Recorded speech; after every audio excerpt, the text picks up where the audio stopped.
O cliente chegou aqui com uma bis 125, com forte barulho no motor. Aparentemente parecia ser viela, barulho. Ao funcionar, vocês vão ver o barulho do motor.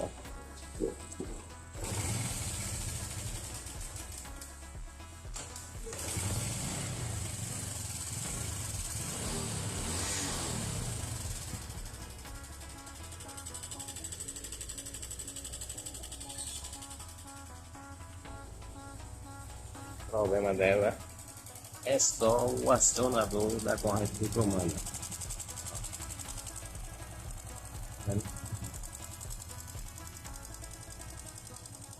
O barulho já parou, tá vendo? Agora aqui é só substituir